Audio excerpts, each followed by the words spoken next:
What's up? It's your girl, LaJanae, and yes, the lie is absolutely necessary. Before we get started, be sure to subscribe, like the video, and share this video with your friend on your Facebook timeline, Twitter timeline, whatever.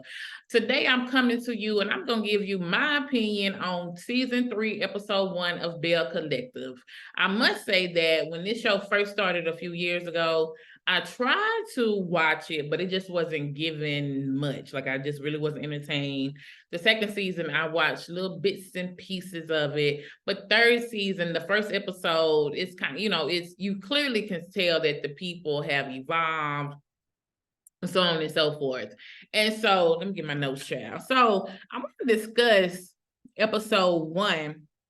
And hold on. And while I'm looking for my notes, it's so interesting seeing these women on Belle Collective, like every area has like the it women of the city, right? You know what I'm saying? Like I don't know, like even these small, super small. I'm from yes, I'm missing a nail, child. I gotta go to my nail tech in 2 or 3 days. Anywho, because she out of town. But anyway, what am I about to say? Dang, I lost my train of thought. So it's like every city, even in small towns, have the it people of their city.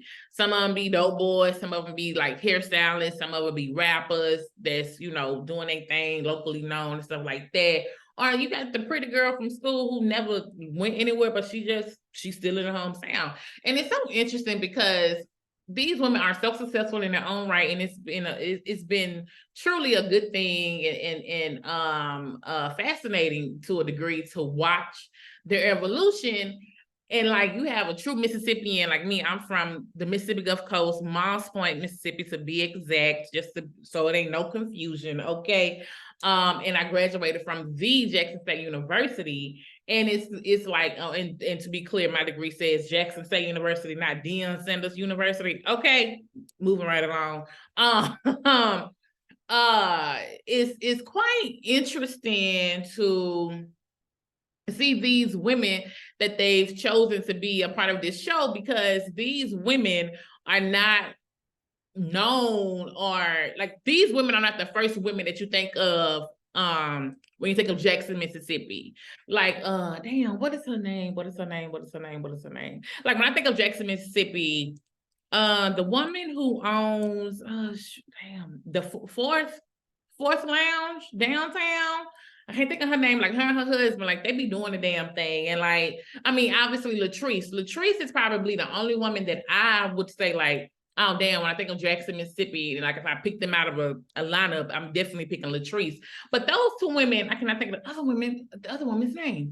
But those two women are like really an example of people. Like when I think about Jackson and the women who doing their thing, I'm thinking about them. I'm not even thinking about Tambra. You know what I'm saying? Like, yeah, we used to hear her on the radio. She's still on the radio, still doing her thing. And this is like no shade. It's just like some people have more gravity than others, right? And I just would never think that these women would be on a reality show outside of Latrice. So it's really interesting to see how people can put together their storylines and how these producers have really done a good job, like trying to mesh the stories and tell the stories of these wonderful women. I must also say at the same time, being from Mississippi, I'm like, we're not doing that. Like we go to brunch. First of all, let's be clear. The measure of your city, like when you like the litness of your city, if that's even a word, is determined by the brunch. If the brunch scene not on point, your city not on point. Okay, just to be clear, that's the litmus test. And so Jackson is not a brunch city. You know what I'm saying? Like it's cool outside of football season, or outside of when school is in session. It's just it's pretty regular, you know what I mean? And so, like I say, it's just interesting to see these women that they've chosen to tell their stories. And I just would love to know, like, what other women that they've reached out to probably, everybody don't want to do reality. Maybe they turned them down, or maybe they thought they were not a good fit. So it's just really, really interesting. I know at one point in time, they were thinking about Stormy, but Stormy is on Love and Marriage Huntsville. So and obviously she didn't do the show. She's on, whatever. But it's interesting. You know how kind of like you grow up in the area, you spend a lot of time in the area, and you see it on reality TV, and you like, this is cool. I love this, but they couldn't get somebody else to do it. Was so and so too busy? But nevertheless, that's just something I wanted to just put out there, and let me know if y'all feel the same way in the comments, and maybe somebody disagree with me. And it's cool. Like I say, no shade, all facts. But I was just a bit, I guess, shocked when I saw who ended up being on the reality show. But let me tell you something. Listen, God got the last say so. God said it was their season, honey. And listen, it's their time. So let's get right into this review.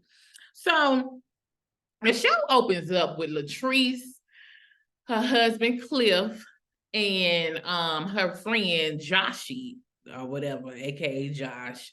And it's quite interesting because they show during, they are showing when Jackson, Mississippi had a water crisis last year. Y'all remember that? It was during the fall season of school, the fall semester of school.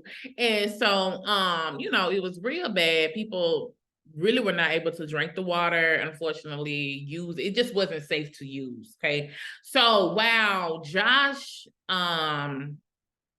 is Latrice's store manager, they are also friends outside of that. As a matter of fact, Latrice elaborated on a lot of things with Carlos King and said that she's known Josh longer than she's known her husband. I'm not sure how long she has been with her husband. For those of you who don't know, her husband, in my thing, I think he got to be about 50. He seems to be like in his 50s, and I'm thinking Latrice is still in her 20s, maybe mid to late 20s. If she is in her 30s, she probably is barely 30 years old. Like, she's still young. So for one, you have that interesting dynamic because their age groups, there are decades. There's a few decades difference when it comes between their age. So a lot happened in this scene. Josh is, going back and forth with Cliff, and you can tell Latrice is kind of like, oh, wait a minute, not too much on my husband. Even if you are telling the truth, not too much on my husband. But what I found to be a bit disrespectful and out of line on Josh's time is, how do you stand with somebody? So they let Josh stay with them while the water crisis is being resolved. And sitting at the table, to me, he was just so disrespectful. Let me tell you something. I don't care if you're telling the truth about my man or not. What you're not gonna do while you staying in my house on my property, because they have like a big estate. What you're not gonna do is talk to my man any kind of way. Like, are you serious? You're not gonna talk to my nigga like he ain't nobody. I don't give a damn. I'm still with him, okay? I am still with my man. And if I'm still with my man, I'm gonna need for you to keep your comments to yourself, or keep your comments on the main line when I come and talk to you privately, right? I mean, he's just saying all type of stuff, talking about you can't even talk, you know what I'm saying? And if you know anything about the South, sometimes, the way we enunciate our words, we may not say a lot of, all of the vowels and stuff like that. And outside of that, Cliff kind of, it's not necessarily a slur the way he talk. He just talk like an old ass man from the South. I don't know. Hell, I don't know how to make you explain it. I don't know how to make you understand if you don't get what I'm saying. And so he's just saying a lot of disrespectful things. And what that shows me is two things. Latrice still runs her mouth to her best friend about her husband when they're having issues, number one. And number two, her friend doesn't respect her enough to just chill out. Because my mama told me this a long time ago, people respect who you respect. So if you talking high about your man, or I'm showing him in high, if you are speaking about him in high regard, I mean, talking high about your man, Lord, if you're speaking of him in high regard and you are respecting him, even if you do have a problem with him sometimes and you vent, your friend shouldn't be going off on him. Like, that's so disrespectful. That's so rude. And I was like, Josh, I'm pretty sure he has good intentions, but baby, I'm need for you to shut the hell up, because you're not my man. You're not my man. You're not my man. You're not my man. You're not my man. Now, let me tell the girl something. Let me tell you something. If you're not ready to leave your nigga, shut the fuck up. Point blank period. Point blank period. I remember I'm gonna put y'all in my business a little bit. Some of you already know this, but my ex used to beat my ass, right? Nobody knew this until after the fact, until after we were broken up. You know what I'm saying? So I said that to say there was no reason for me going to my mom or my brothers or any of my family members crying or my friends crying about this nigga beating my motherfucking ass, dragging my ass through the motherfucking apartment. This man like pulled out my hair, all type of shit, right? There was no need for me to even discuss these certain things with people if I wasn't gonna leave them. You know what I'm saying? Because that's something you go through a whole reconciliation with yourself before you try to, you know, have one with this person that's beating your ass, right? So my whole point is, why are you even discussing your husband like that in detail with this man, right? And then so we also see when Cliff apparently one of Josh's situation was that one of his issues with dad, what you call him zaddy, is he's controlling. You know what I'm saying? And she gotta have permission and all this kind of stuff. And to be honest, while I think he should have just shut the fuck up, he was absolutely right. Because fast forward, there's a scene with Latrice, I think her friend's name is Mandy, and Josh. Well, before production was actually about to start filming the scene, Zaddy walks his ass up in there talking about, you know, basically you can hear him and Latrice having a conversation, and he was saying, and she was like, "Oh, we just stopped by at the last minute to get a drink," and he like, "Oh, you need my fucking permission. Ain't no last minute with me." And then he takes her outside. Like, let me tell you something. It just has to be embarrassing while you chilling with your crew, and your man or even your woman walks in acting an ass. Like, especially add the fact that you are a public figure, add the facts that you are on a reality show, and people see your spouse walking in here acting a motherfucking ass. That's embarrassing, and I hate to be embarrassed. Like, if you embarrass me, I can't even fuck with you no more. So the fact that Zaddy doesn't even have any type of respect for her, instead of texting her and tell her to come outside and they get in the truck or get in their car or whatever, he really is flat foot embarrassing this woman outside in front of these cameras, right? So then he took the mic off, threw the mic down. He actually broke the mic, according to Latrice. Broke the mic, and then all type of shit, and was like, "You need to check your friends when you talking about me." It was just giving a lot of insecurity. It was given, how dare you go above? It was given, how dare you go against what I told you what to do? And it's, you know, a lot of women get with older men because of security, right? And when I was younger, I dated older men, but then once I got a certain age, I ain't even like the asses no more. I just didn't want no old ass man hunching on top of me. Old men got worms, okay? So it's just like, when you with older men, the thought is, oh, at least they are providing security. And obviously Latrice has her own money, but I'm pretty sure along the way he was able to help support her and stuff like that. Clear, let me make it clear. She has her own money. I'm just saying, I know he was probably able to provide some sort of assistance throughout her entrepreneurial journey, as he should, right? But my thing is, first of all, to me, they have like to me, the dynamic gives daughter and daddy.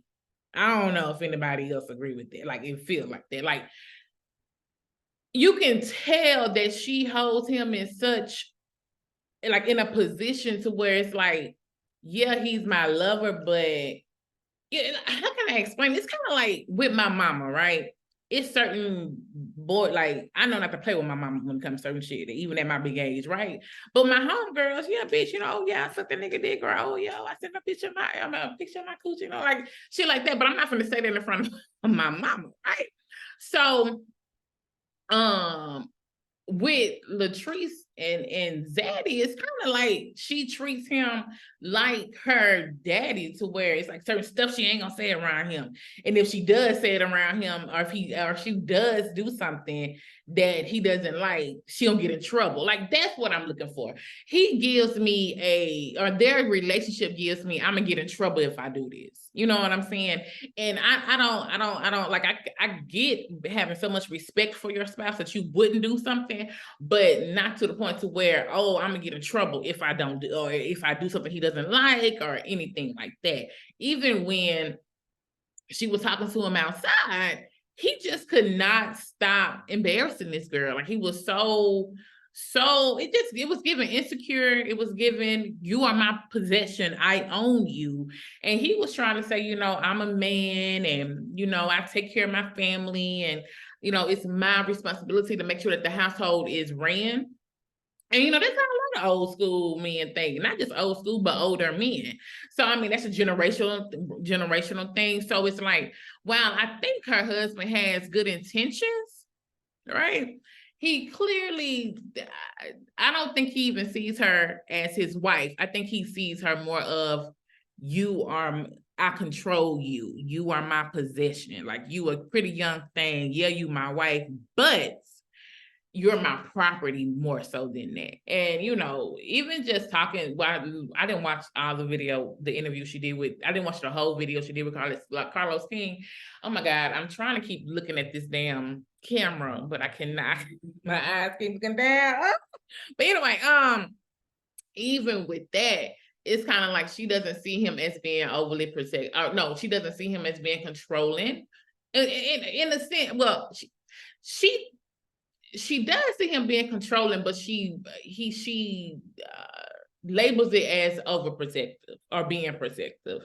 Girl, just call it what it is. If you're not controlling nigga, just take a nigga controlling his hell, and you need permission to go outside. Now, that's a little extreme, because but maybe the trade-off. I mean, she got a big old estate. You know what I'm saying? That girl can quit selling hair today and close down her business. She gonna be all right. So, that's a trade-off. Motherfucker, I don't even say you're gonna pay on the front end, you're gonna pay on the back end, but you gonna pay, right? And like I was taught, know what you choosing. Know what you choosing. Okay, moving right along. Now, Letitia and her husband, right? Letitia and what is Glenn? Child, let me tell you something. I think Letitia, this is her it moment. She's never been an it person, and she's glowed up, and she don't want Glenn no more. In my personal opinion, she acts like somebody who wants to be married, who doesn't want to be married. Now, granted, she has every right. They've been together for 20-some years. He cheated on her. It was a possibility that he could have a baby with this woman, but they took a DNA test at the last reunion, and it wasn't his child. And it seemed to be that they were going to work on it. She moved back in with him because she moved into her mama house. You know how you get back to your mama house when nigga make you mad, child. She moved into her mama house, and now Glenn said they had sex after the reunion, but she made him use a condom. She made him use a condom. And now she's saying she don't want to be with the man no more. Because that's why I say I don't think she want to be married. Okay. Now, she, in her confessional, she literally said he was replying or responding back to people online, and you not gonna be with me doing it. So, girl, you mean to tell me you don't want to be with this man because he was responding to people online on social media? So he's banned from responding to people on social media, and he embarrasses you so much on social media. And I was waiting for her to give me an example. I mean, and maybe she means in the DMs, because at the last reunion, follow me now, at the last reunion, she said that he responded to a woman who had some big ass titties, and even he said, like, damn, he admitted that he did respond back to the woman because he had never seen titties that big, and he was like, damn, you know what I'm saying?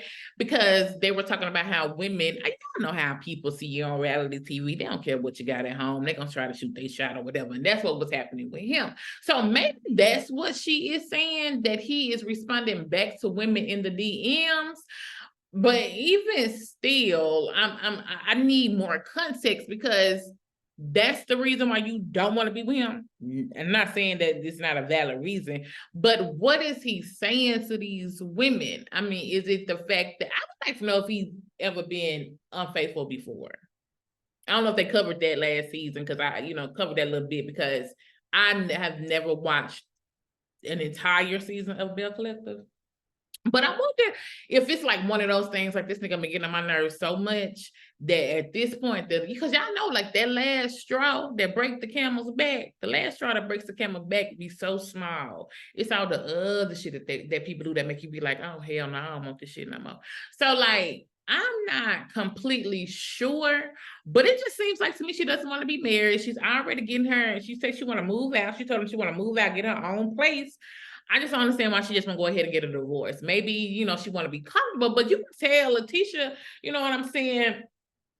She done lost some weight, honey. She done got snatched. I don't know who did her wig and one of them confessionals, but they did not dye my girl wig. Letitia is dark skinned like me, and the part look like a cardboard box to me. Child, I don't know who did that, but y'all messed my girl up. But nevertheless, don't play with her. Do not play with her. Fix her damn wig. Okay. Anyway, she want to be just single, and then you can tell like even in the preview of like what's to come, Marie all in her damn business. Like y'all know, to me, Marie had a weird ass marriage. I don't even think when they started. I'm gonna tell you what I'm thinking. When they started filming Belle Collective the first season, I don't even think Latrice was not Latrice. I don't think Marie was with her husband. I think he was just there just because they were filming. And over time, it became very obvious why their asses were not together. Letitia, let me tell you something. You keep listening to Marie, baby, you're gonna be single for real. You're gonna be single for real. Somebody, you need your space, you need your space. Listen, either you're gonna take this man back or you're not gonna take this man back. All this yin yang, yin yang, yin yang, yin yang, in the middle. Don't the girl just go ahead. If you want to live your life, I'm gonna tell you now, it ain't really much out here, guys. I'm waiting till next summer because it's a bad batch of niggas out here. The good batch ain't here yet. You gotta wait till next summer. All right, now you know what I'm saying. I'm just saying, know what you're choosing. Sometimes they say the devil you know better than the devil you don't know. You know what I'm saying? What does Glenn do for work? Because now he apparently wants to make a song for this woman or wants to be a rapper or some shit. Sir, listen, I mean, I'm not even gonna talk about that. I'm not even gonna do that. But I think Letitia wants to be single, like seriously. And then like when your mate does cheat on you, and the fact that this man probably could have had a baby with somebody but didn't and stuff like that. I mean, it can make you no longer feel safe. Apparently, she no longer feels safe with him. I wish that if they were going to give it a chance, I don't even know if they went to counseling. Like I don't even hear any of that in their conversations. But nevertheless, I don't think she wants him, and I think he kind of knows it or he feels it. And I just hope they can get over it or move the hell along. Let's see who we got next. Now Latrice, and it's another woman named Latrice and So Gucci. If you remember, So Gucci is married to, oh my God, what's that lady name? Yeah, did you ever watch DD4L? Oh my God, what is her husband's name? The one he has a gap and he be wearing ponytails and stuff. That scene really wasn't giving much. I don't even have nothing to say about that. But Latrice and So Gucci, apparently Latrice, So Gucci is first of all, mama got like 100 jobs. She's a realtor, she's a fitness guru, and she does 100 other things. And apparently she was supposed to have been finding Latrice a new shop because the shop that she's currently in, baby, she's supposed to be out of it, then couldn't move, and now she only working at half capacity because the owner sold the other half of the shop. Nevertheless, they had some type of miscommunication, and Latrice went behind her back. Well, I ain't gonna say Latrice went behind her back. Latrice making an executive decision to go ahead with another realtor to get her to get a bid, to get a company. Now, some people were trying to say like maybe she did it, maybe Latrice was wrong for the way she did it, but My whole thing is anytime you're dealing with people like that, whether they're a friend or not, it ain't nothing to call somebody say, hey girl, listen, I appreciate your help. I was able to find something XYZ and I'm gonna move forward with this realtor. But the fact that you don't say nothing now, but she also said so Gucci didn't really seem interested in helping her find properties because it was months and months and months before so Gucci kept, would even get in touch with her.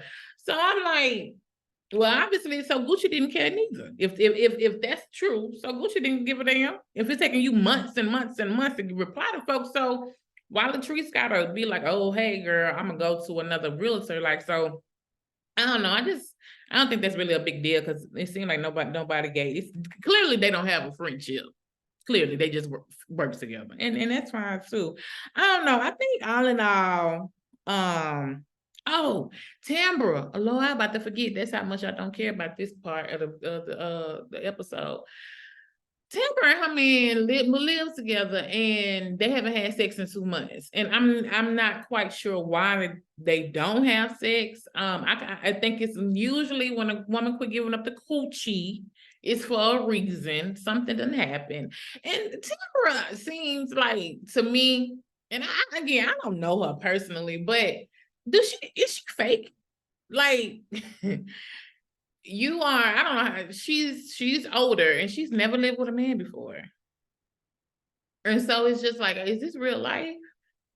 You never lived with a man before. I don't know, even just like some of the previous, I always just feel like Tambra is not being her authentic self. I don't know. I just feel like this is for TV. I really do. And so with that being said, I really don't have much to say because is this a real storyline? Like, is it real?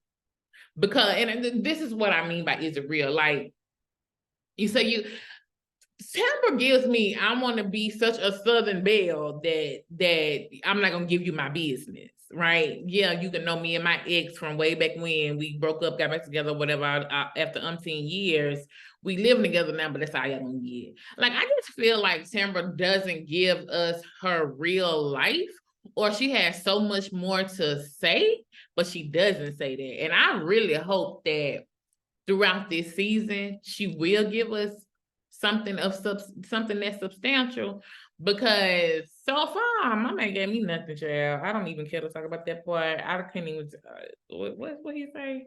Oh, apparently it's gonna be another man coming in between, will come on the show working with one of the women, and somehow he was Tambra's boyfriend at the time, and it's rumored from what the previews look like, allegedly, that this guy proposed to Tambra, but obviously nothing happened. I guess she didn't accept.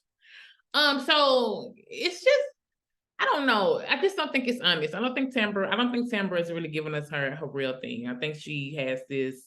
I think she fake as hell on this show. She probably cool as hell in real life, but then she fake as hell on this show. And I mean, it's not easy to get up and film your whole life in front of the world, because you have people like me and other people who express our opinions. But I'm like, if you're gonna be on TV, girl, you're gonna have to do it right now. So anyway, that's all I got. In the words of Funky Dineva, I ain't got no more. But yeah, I ain't doing that, child. I'm finna go ahead and mind my business, get back to minding my business. And but tell me what y'all think. Don't forget to like, subscribe, and I'll see y'all next time.